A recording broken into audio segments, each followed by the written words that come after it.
అందరికీ నమస్కారం. ఈరోజు నేను 3 రకాలైనటువంటి ఆకుకూరలను పెట్టడం జరిగింది. ఒకటొచ్చేసి కుల్ఫా అంటే ఇంగ్లీష్‌లో కుల్ఫా అంటారు. తెలుగులో పెరుగు బూడి అంటారనమాట. అదొక ఆకుకూర నాటాను.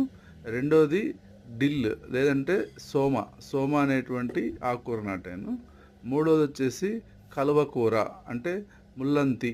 ఇంగ్లీష్‌లో ఏమంటామంటే వాటర్ స్పినాచ్ అంటామనమాట. ఈ 3 రకాలైనటువంటి ఆకుకూరలను నాటడం జరిగింది. ఇందులో మనం ఫస్ట్ రకం తీసుకున్నట్లయితే అంటే ఫస్ట్ నాటిన కుల్ఫా తీసుకున్నట్లయితే అనేది చాలా మంచిదనమాట ఇది. దీన్ని వంటలలో ఉపయోగిస్తాము. అలాగే దీన్ని పచ్చడి, కూరలు లేకపోతే సూప్స్‌లో కూడా వాడతారు. దీంట్లో మెయిన్ ఏందంటే ఒమేగా 3 ఫ్యాటీ ఆమ్లాలు, విటమిన్ సి మరియు యాంటీ ఆక్సిడెంట్లు అధికంగా ఉంటాయి.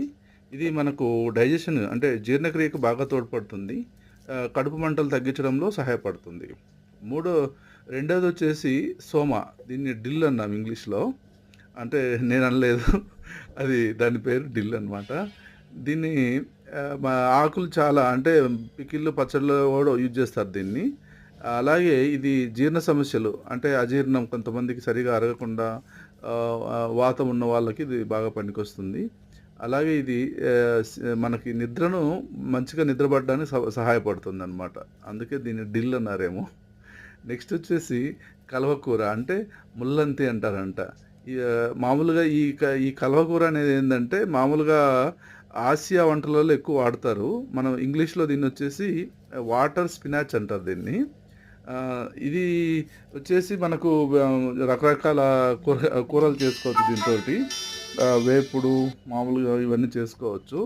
ఆహ్, ఆరోగ్య ప్రయోజనాలు చూస్తే గనక ఇది శరీరానికి చలువ చేసే గుణం కలిగి ఉంటుంది ఇది. దీంట్లో చాలా రకాలమైన విటమిన్‌లున్నాయి. ముఖ్యంగా రక్తహీనతను తగ్గిస్తుంది ఇది. ఎందుకు రక్తహీనతను తగ్గిస్తుందంటే ఇందులో ఇనుము, విటమిన్‌లు అంటే ఇనుము అంటే ఐరన్ అంటాం గదా! ఐరన్ కంటెంట్ బావుంటుంది. విటమిన్‌లుంటాయి, ఖనిజాలుంటాయి. ఇది గూడా జీర్ణక్రియకు చాలా సహాయపడుతుంది. అలాగా అంటే నా ఉద్దేశ్యం ఏంటంటే నేను ఇక్కడ 3 రకాల కూరగాయలు ఎందుకు షేర్ చేశానంటే ఎక్కువగా మనం జనరల్‌గా తినే కూరగాయలు తోటకూర, మనం పాలకూర ఇవి తింటా ఉంటాం జనరల్‌గా. ఇలాంటి కొత్త వెరైటీ ఆకుకూరలను కూడా మనం ట్రై చేస్తే మన ఆరోగ్యం బాగుంటుంది. మనకు తినడానికి కూడా కొంచెం అంటే కొత్త రుచులు అనేవి తెలుస్తాయి. పిల్లలకు కూడా మనము కొంచెము వాళ్ళకి ఇంట్రెస్ట్ కలిగించొచ్చనమాట ఆకుకూరల మీద. అందుకని ఈరోజు